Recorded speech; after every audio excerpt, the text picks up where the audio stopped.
আসসালামু আলাইকুম রহমতুল্লাহি ওয়া বারাকাতুহু।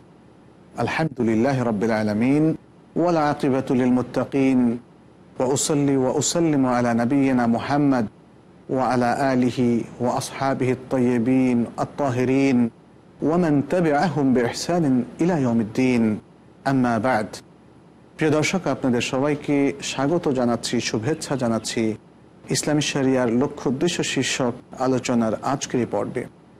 আবু হুরায়রা রাদিয়াল্লাহু তাআলা আনহু থেকে বর্ণিত এই হাদিসটি সহিহ মুসলিমের মধ্যে বর্ণিত হয়েছে। তিনি বললেন, আরাআইতা ইন জাআ রাজুলুন ইউরিদু আখযা মালি, যদি কোনো ব্যক্তি এসে আমার কাছে আমার সম্পদ নিয়ে যেতে চায় তাহলে কি করব, আপনার কি মত? ক্বালা ফালা তুতিহি, রাসূলুল্লাহ সাল্লাল্লাহু আলাইহি ওয়াসাল্লাম বললেন, না, তুমি তাকে দিও না। ক্বালা আরাআইতা ইন কাতালানি, তিনি বললেন, যদি সে আমার সাথে যুদ্ধ লাগিয়ে দেয়, জোরাজুরি করে, সংঘর্ষ বাঁধিয়ে দেয় যে না, তোমাকে দিতেই হবে, নাহলে আমি তোমাকে মেরে ফেলবো ইত্যাদি, তখন কি করব? ক্বালা ফাকতুলহু, তখন তার সাথে যুদ্ধ করো, তখন তার সাথে যুদ্ধ করো। অবশ্য হাদিসের ভাষা বলছে তাকে হত্যা করো। এখানে আসলে মূলত সে সংঘর্ষ বাঁধিয়ে দিলে তাকে তার সাথে যুদ্ধ করার অনুমতি এখানে দেওয়া হলো। এই যুদ্ধে সেই আক্রমণকারী ব্যক্তি যে অন্যায়ভাবে সম্পদ নিয়ে যেতে চাচ্ছে, সে যদি তাতে নিহত হয় তাহলেও শরিয়াত এখানে কোনো ধরনের সেটাকে ক্রাইম হিসাবে দেখবে না, অপরাধ হিসাবে তো দেখবেই না, বরং তার অনুমোদন এখানে দেওয়া হলো। সে বিষয়টি ফুটে উঠেছে। তখন আবু হুরায়রা আবারও বললেন, আরাআইতা ইন কাতালানি, যদি সে আমাকে হত্যা করে ফেলে, আমি তাকে কিছুই করতে পারলাম না, বরং সে আমাকে হত্যা করে ফেললো, তখন আপনার কি মত? ক্বালা ফাআনতা শাহীদ, নবী সাল্লাল্লাহু আলাইহি ওয়াসাল্লাম বললেন যে তুমি তখন শহীদ হিসাবে গণ্য হবে। ক্বালা আরাআইতা ইন কাতালতুহু, তখন বললেন যে আচ্ছা, যদি এমন হয় যে এই যে যুদ্ধের মধ্যে বা লাগালাগের মধ্যে আমি তাকে হত্যা করে ফেললাম, তখন আপনার কি মত?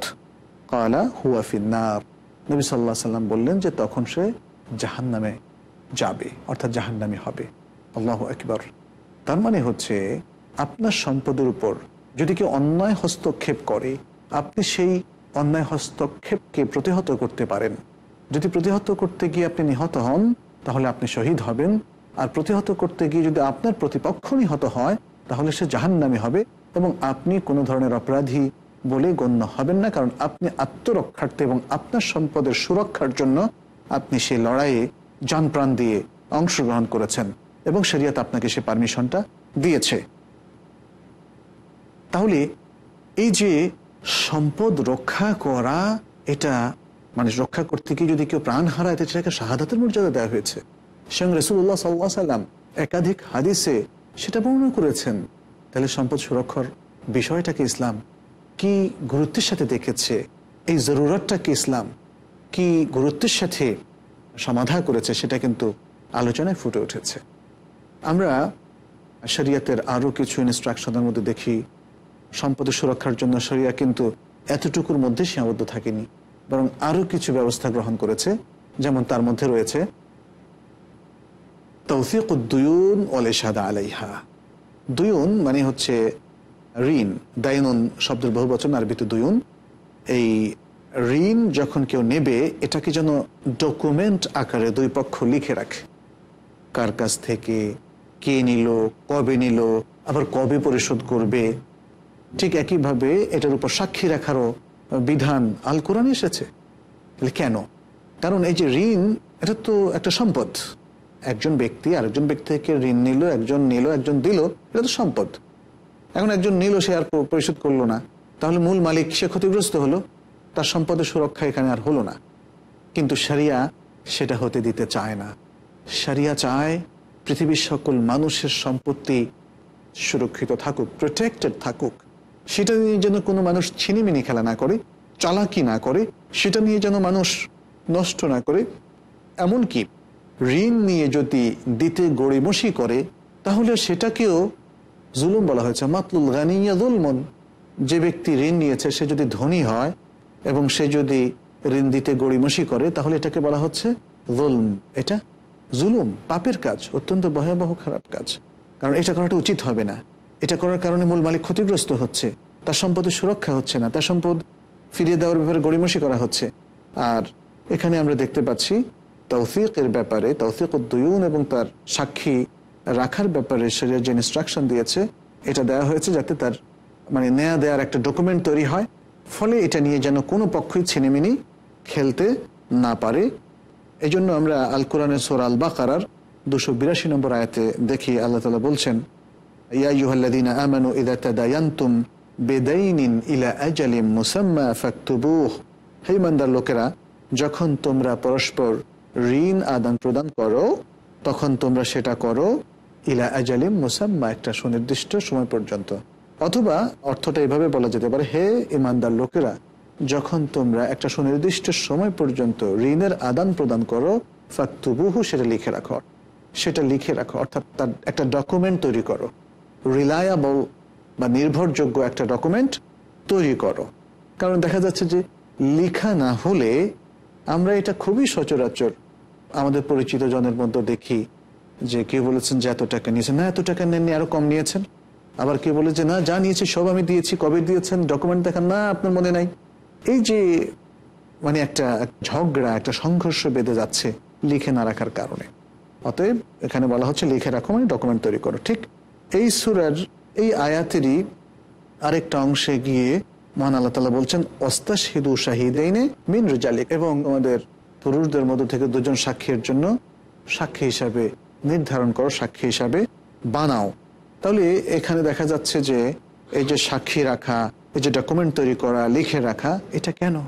আমাদের সম্পদের সুরক্ষা করা, আমাদের সম্পদটা যেন মালিকের জন্যই সুরক্ষিত থাকে, মাহফুজ থাকে, সেজন্যই এত সুন্দর আয়োজন, এত সব বিধান।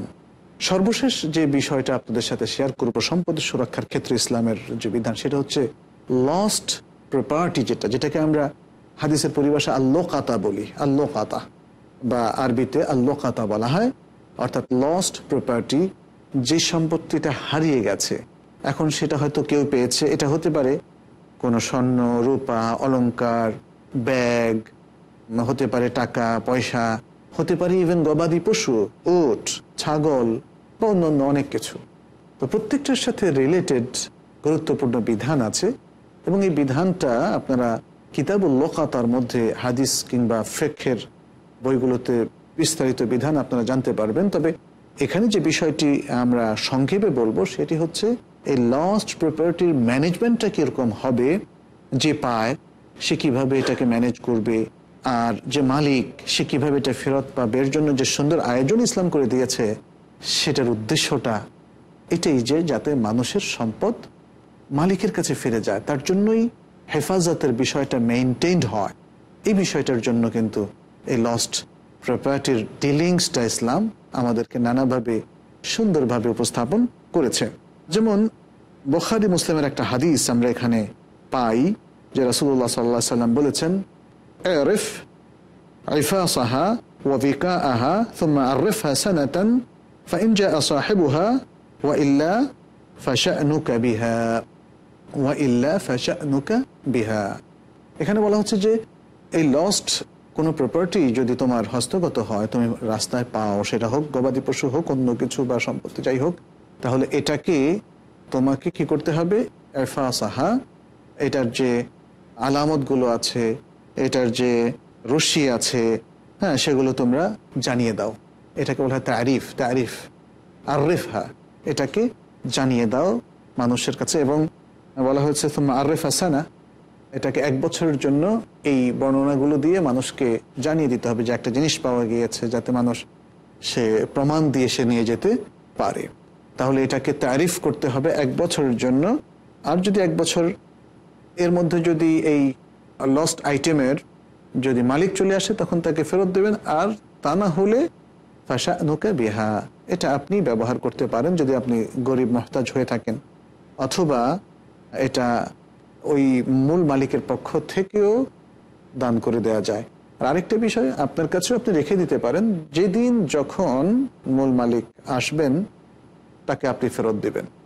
1 বছর পরে এটা আপনার হয়ে যাবে একদম, ব্যাপারটি তা নয়। তবে আপনার যদি আপনার এই ধরনের জিনিসের প্রয়োজন থাকে আপনি ব্যবহার করার অধিকার লাভ করবেন, কিন্তু যখনই আবার মূল মালিক আসে তাকে আপনি ফেরত দিয়ে দিবেন। এটাই হচ্ছে মুরুয়াতের দাবি, এটাই সুন্দর আখলাকের দাবি। এভাবে আমরা দেখতে পাচ্ছি যে ইসলাম চমৎকার আরেকটা আয়োজন, আরেকটা ম্যানেজমেন্ট এখানে দিয়েছে, উপহার দিয়েছে, আরেকটা আখলাকি বিষয় এখানে তুলে ধরেছে, যাতে করে লস্ট আইটেমটা পর্যন্ত মানুষের জন্য এই সমাজে প্রোটেক্টেড হয়, মাহফুজ থাকে, সুরক্ষিত হয়। এভাবে ইসলাম আমাদের জন্য অত্যন্ত জরুরি যে পঞ্চম বিষয়টি হেফজুল মাল, তার খেদমতটা এভাবে আঞ্জাম দিয়েছে। আমরা ইলাবোরেটলি এই বিষয়গুলো বলেছি যেহেতু এগুলো জরুরি বিষয়। আর সম্পদের বিষয়টাও আজকে মানুষ অর্থনৈতিক উন্নয়নের পেছনে ছুটছে, সারা বিশ্ব অর্থের পেছনে, বৃত্তের পেছনে ছুটছে। এটাকে ইসলাম জরুরি বলেছে বটে, কিন্তু এর জন্য যে আদাব, এর জন্য যে আহকাম, বিধান, এর জন্য যে ম্যানেজমেন্ট দিয়েছে, সেই ম্যানেজমেন্টটা আজকের মানুষ ফলো না করার কারণে কিন্তু আজকে নানা সমস্যা দেখা দিচ্ছে। এই জরুরি বিষয়টা যদি ইসলামের এই ইনস্ট্রাকশনগুলো আমরা মেনে চলি এবং ইসলামের লক্ষ্য উদ্দেশ্যকে আমরা বুঝে এই সমাজের ব্যবস্থাপনা আমরা সাজিয়ে নিতে পারি, তাহলে প্রিয় দর্শক সেটি আমাদের জন্য অত্যন্ত কল্যাণকর হবে। প্রিয় দর্শক, আমরা এই মুহূর্তে একটা বিরতিতে যাচ্ছি, আমাদের সময় হলো বিরতির। আমরা ফিরে আসছি একটু পরেই, আশা করছি আপনারা আমাদের সাথেই থাকবেন।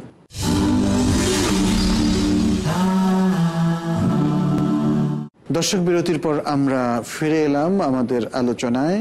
ইসলামী শরিয়ার লক্ষ্য উদ্দেশ্য শীর্ষক আলোচনা আমরা করছি এবং এই পর্বে আমরা সম্পত্তির সুরক্ষার জন্য ইসলাম যে সুন্দর বিধান এবং ব্যবস্থাপনা দিয়েছে, আমরা সে বিষয়ে আলোচনা মোটামুটি শেষ করেছি। মূল পয়েন্টগুলো আপনার সামনে উপস্থাপন করেছি বিরতির আগে।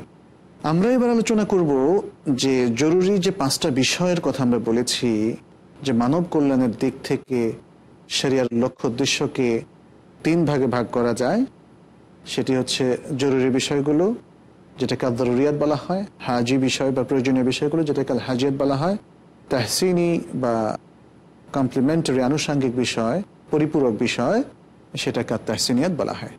আমরা এতক্ষণ পর্যন্ত জরুরি যে 5টা বিষয়, সে আলোচনাটা আপনাদের সামনে পেশ করব। ইসলাম বা ইসলামিক শরিয়া যে 5টা বিষয়কে জরুরি বিষয় হিসেবে মানুষের কাছে তুলে ধরেছে বা চিহ্নিত করেছে, আমরা সবগুলোই কোরআন এবং হাদিসের নসুস, টেক্সট এবং অন্যান্য দলিলের ভিত্তিতে আপনাদের সামনে পেশ করার চেষ্টা করেছি এবং চেষ্টা করেছি যাতে এগুলো কিভাবে জরুরত হলো এবং এই জরুরতটা মেনটেনের জন্য ইসলাম যে সুন্দর আয়োজন এবং বিধান ব্যবস্থাপনা দিয়েছে সেটা আপনাদের সামনে আমরা শেয়ার করেছি। এই মুহূর্তে আমরা আলোচনা করব যে এই যে জরুরি বিষয়গুলো, এগুলোর তারতিবটা কি, এগুলোর মধ্যে কোনটা সবচেয়ে বেশি জরুরি, তারপরে কোনটা, তারপরে কোনটা, তারপরে কোনটা। এটা নিয়ে যদিও একটু ইখতিলাফ রয়েছে, একটু স্কলারদের মধ্যে কিছুটা হলেও ভিন্ন মত রয়েছে, কিন্তু আমরা অধিকাংশ বলতে এখানে প্রায় সকল স্কলার, অধিকাংশের মানে মাত্রাটা এখানে একটু বড়, অর্থাৎ পার্সেন্টেজ আকারে আমরা বলবো যে হয়তো 90% আর অল্প কয়েকজন অথবা 95% স্কলার যে মতটা পোষণ করেছেন সেটাই আমরা আপনাদের সামনে তুলে ধরব। সেটি হচ্ছে, আমরা বলেছি যে 5টা জরুরি বিষয় হচ্ছে হিফজুদ্দিন বা প্রোটেকশন অফ রিলিজিয়ান, হিফজুন নফস প্রোটেকশন অফ হিউম্যান লাইফ, 3 নম্বর হচ্ছে হিফজুল আকল প্রোটেকশন অফ হিউম্যান ইন্টেলেক্ট, 4 নম্বর হচ্ছে হিফজুন নসল প্রোটেকশন অফ লিনিয়েজ, এবং 5 নম্বর হচ্ছে হিফজ আল মাল প্রোটেকশন অফ ওয়েলথ। বাংলায় বললে আমরা বলবো দিন ও ইসলামের হেফাজত, 2 নম্বর হচ্ছে মানুষের প্রাণের হেফাজত, 3 নম্বর হচ্ছে মানুষের বিবেক বুদ্ধির হেফাজত, 4 নম্বর হচ্ছে মানুষের বংশধারার হেফাজত, 5 নম্বর হচ্ছে সম্পদের হেফাজত।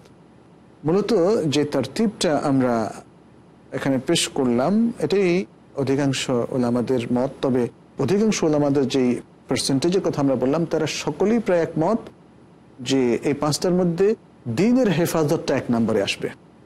দ্বীনের হেফাজত, দ্বীন বলতে ইন্নাদ-দীনা ইনদাল্লাহিল ইসলাম, আমরা শুরুতেই বলে দিয়েছি। এখানে দ্বীন বলতে ইসলাম, ইসলামের হেফাজত, অর্থাৎ ইসলামী নিয়ম কানুনের হেফাজত, ইসলামী দাওয়ার হেফাজত, ইসলামিক আমলের হেফাজত, ইসলামী আকীদার হেফাজত, ইবাদতের হেফাজত, এই যে বিষয়গুলো, এগুলো হচ্ছে 1 নাম্বার প্রায়োরিটি। তারপরে হচ্ছে অন্য বিষয়গুলো আসবে। অন্য বিষয়গুলোর মধ্যে আমরা সেটা একটু পরে অবশ্যই আলোচনা করব। তার আগে এই যে দ্বীনের বিষয়টা যে 1 নম্বরে আমরা আনলাম, তার কি কোনো দলিল আছে, সে আলোচনাটা আমরা সংক্ষেপে করব। প্রথম হচ্ছে, আমরা এখানে বলেছি আল্লাহর কাছে দ্বীনটা হচ্ছে এখানে ইসলাম, এবং দিনটাই যে এই জগতের সবচেয়ে বড় মাকসুদ, এই জগতের সবচেয়ে বড় প্রায়োরিটি, সেটার কিন্তু অনেক দলিল আছে। তার মধ্যে একটা দলিল হচ্ছে সূরা আয-যারিয়াতের 56 নম্বর আয়াত, যেখানে আল্লাহ তাআলা বলছেন, ওয়ামা খালাকতুল জিন্না ওয়াল ইনসা ইল্লা লিয়াবুদুন, আমি জিন এবং ইনসানকে আমার ইবাদতের জন্যই শুধু সৃষ্টি করেছি। অর্থাৎ এখানে জিন ইনসান এই জগতে সৃজিত হওয়ার পরে যে কাজটা করাটা তাদের মেইন উদ্দেশ্য, সেটি হচ্ছে ইবাদত। আর ইবাদতটা হচ্ছে দিন। দিনটা ইবাদতের উপর স্থাপিত, ইবাদত বাদ দিলে তো দিন থাকে না। দিনের সমস্ত কার্যক্রমই হচ্ছে আল্লাহর ইবাদত, এবং সেজন্যে আল্লাহর ইবাদতের জন্য তিনি যেহেতু জিন ইনসানকে সৃষ্টি করেছেন, তাহলে এটাই হচ্ছে ফার্স্ট প্রায়োরিটি।